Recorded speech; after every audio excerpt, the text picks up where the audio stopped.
অনেক শুভেচ্ছা শুভকামনা জানিয়ে একটা ব্লগ নিয়ে আসলাম। সবাই সুস্থ থাকবেন, ভালো থাকবেন, আমার ব্লগটা দেখবেন। কেমন লাগলো? আজকে তো 5 সেপ্টেম্বরের অনুষ্ঠানটা আজকে সেলিব্রেট হলো, তাও বড় করে কিছু হয়নি, নাহলে হয় দিনের দিন হলে। যেহেতু 5 সেপ্টেম্বর ফতেয়া দোহাস দোয়াম ছিল, ছুটি ছিল, সেই কারণে আর কি আমাদের স্কুল তো পুরো ছুটি। এটা মুসলিম কমিউনিটিদের স্কুল, ছুটি দিতেই হবে, ছুটি ছিল। আর সেই কারণে হয়নি। তারপর শনি রবি ছুটি, এই একটা কারণ হয়নি। যাই হোক, আমরা সোমবার গিয়েছিলাম। বাচ্চারা তো আনন্দে খুশিতে মেতে আছে যে ইয়ে হবে, সেলিব্রেট হবে, এ হবে। ওরা খুব আনন্দে ছিল এবং আমরা ওই আনন্দে ওদের সহযোগিতা করি অনেক। আমাদের অনেক খাওয়া দাওয়াও হয়, কিন্তু এবারে হয়নি। যেহেতু স্যারেরাও মাঝে মাঝে থাকতে পারছেন না, ওনারাও বিভিন্ন কাজে ব্যস্ত থাকছেন। যারা আর কি প্রিন্সিপাল আমাদের স্কুলের 2 ভাই সমানভাবেই আর কি দেখেন স্কুলটা দুজনে।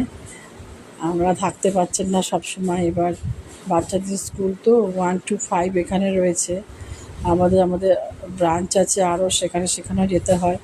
এই ব্যস্ততার মাঝে আর কি। যাই হোক, ভিডিও করলাম, কেমন লাগলো জানাবেন।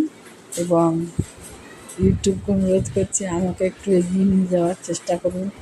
আমি অনেক অপশান বুঝি না, জানি না, ঠিক বুঝতে পারছি না কোথায় কী করব। আমাকে এগিয়ে নিয়ে যাওয়ার চেষ্টা করুন।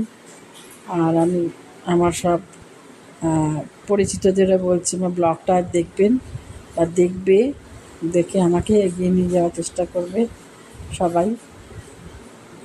সেই আর কি বাচ্চারা খুশি থাকুক, আনন্দে থাকুক, এটাই চাই।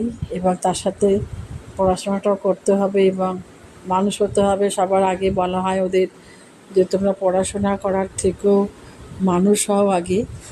হ্যাঁ, আর 5 সেপ্টেম্বরটা কিন্তু এই কারণেই আর কি শুরু হয়েছিল, যে বাচ্চাদের শিক্ষা মূলক মানে কীভাবে ওদের শিক্ষিত করে মানুষের মতো মানুষ তৈরি করা যায়, সেই কারণেই আরও ওদের শেখানো হয়, বলা হয়। আমরা যথেষ্ট চেষ্টা করি ওদের ওপরে, আশা করে থাকি যে ওরাও খুব ভালো রেজাল্ট করে বেরোক, বড় কিছু একটা হোক। তবে আসে না তা না, আসে। হ্যাঁ, ডক্টর হয়েও এসছে, ইঞ্জিনিয়ারিং হয়েও এসছে,